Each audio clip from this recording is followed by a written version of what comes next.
I think it's a brilliant market to be in. So much has happened over the last decade, and so much more will happen in the years to come. So I don't think we're at the crossroads as much as we are at an inflection point. And there is going to be scale, there is going to be glory, there is going to be so many interesting things to do, problems to solve for, and I just can't wait for this next decade to come. I think cross-border payments is something which we expect it to become very large. You can see that there's a clear problem out there to be solved for, both in terms of reducing high costs, enhancing speed, bringing greater transparency. So I believe that would be one great area to actually work on right now. See, India already has about 46% of global real-time payments. So I would say that payments is something where India is actually a leader, and this is now an acknowledged fact. Across the world, countries, central banks are looking towards India to actually show them the way of how to actually build stable, scalable systems in payments, right? And there are many examples of this. We can talk about CBDC, we can talk about UPI in particular. NPC has actually come out with its own international division, NIPL, and they're talking to multiple governments across the world, to payment companies and to banks, and the reception they're getting is incredible. And I can speak from personal experience that as PayU, we have many engagements globally, and everybody wants to know what's happening in India. They want to get connected to Indian payment leaders, and actually, India is going to be exporting payments soon.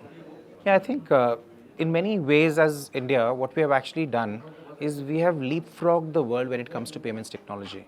When you think about the traditional, more developed countries, but they have very, very underdeveloped payment ecosystems. They are still back in the 70s and 80s, while India is very, very firmly right in the 21st century. So I think there's a huge difference there. And this also sometimes comes from building from a clean slate, bringing in your best minds to solve the problem. And I think in India, we have this combination of very, very sophisticated and evolved regulators with great deal of government support. They're building the infrastructure. They are actually building the frameworks out there. And then you bring in the brilliance of private capital, of entrepreneurs, of companies out there, fintechs, which come out and actually build on those layers. So I think this combination is working well, and this itself is a model which can be taken everywhere else. Right. It will take time, because what CBDC would require is for a CBDC in one geography or one country to be actually compliant with or to be integrated with a CBDC elsewhere. So it's really more of a network effect.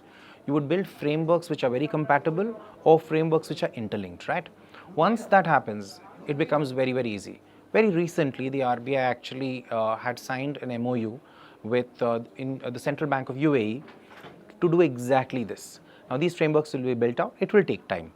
But when it happens, you suddenly have super regulated, super compliant systems which are also efficient and low cost and transparent.